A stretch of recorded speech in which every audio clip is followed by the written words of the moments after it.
And is that how you feel your role as a senator has been as a public servant? Yeah, in the beginning, it was a tremendous honor and pride. My father came over from Italy, and he was so proud and so honored by the fact that I was elected a state senator, and I was too, that we kind of got caught up that, wow, this is really neat and whatever. But then all of a sudden I realized, I got off the pedestal and realized that this was quite a job I had to do.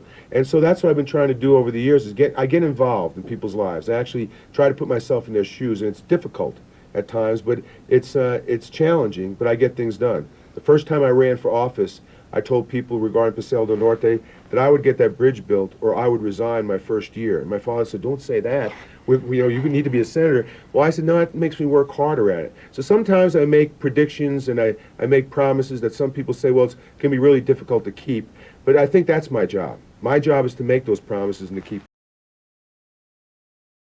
Discussing this earlier, the issue of Otero Mesa, oil and gas drilling on Otero Mesa. Oil and gas are two of the things that we have in our state, especially right now with the price of oil, the price of gas, all the money we could be making, and yet it seems like the environmentalists have taken control of this issue.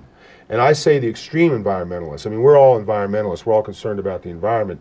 But extreme environmentalists have actually conned the liberals, the people of liberal thinking in social issues, to go ahead and follow them and say, we can't drill. But if we could drill in Otero Mesa, and I'm just using that as an example, but do things like that and minimize and really make sure that there's no danger to wildlife, that we go ahead and we put restrictions in that are going to allow reclamation in certain areas or whatever, where we just maybe have just a little pipe coming out of the ground. Those things are so important, bring so much money, and we can do away with the waiting list for developmentally disabled kids. We can do away with poverty, kids going to bed hungry as we read in Parade magazine in what, Gallup and Grants. We can fix so many of the problems of health care, the Navajos and the Navajo reservation. There's so much we could do with that money, and say a little pipe coming out of the ground, a few little pipes coming out of the ground, are going to bring so much to this state and allow for us to handle so much of the misery that's occurring to those people that are in desperate need, that we need to consider that, and consider, like I said, consider who's against it and what their motivations really are.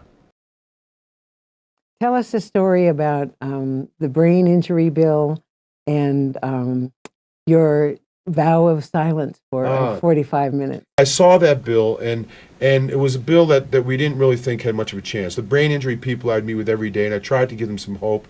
And that's why I would always in every speech mention them, because I saw them up in the gallery every single day with red eyes and saying, well, it doesn't look good or whatever. And I said, don't worry, we're going to keep plugging away, and I'm going to show you a different way to get things maybe in politics. And so at about 20 after 9, I received a phone call. And it was from one of the leaders who had talked to another leader and said, okay, we'll go ahead if you'll keep quiet. In other words, for the first time, if you'll keep quiet, not debate any bills, we'll go ahead and we'll allow you to then put on the brain injury bill and see if you can pass it.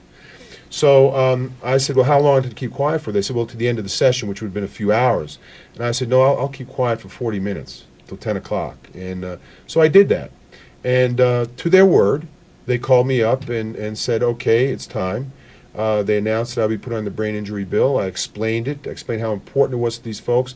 I looked up in the audience and kind of pointed to them as to that they were there every day. Everyone knew who they were, that the bill was vetoed before by the governor. It's something that they desperately needed. It was $2 million, which was a lot of money, but that's what government was about. As I said before, government's there to help those people who desperately need it and who can't help themselves.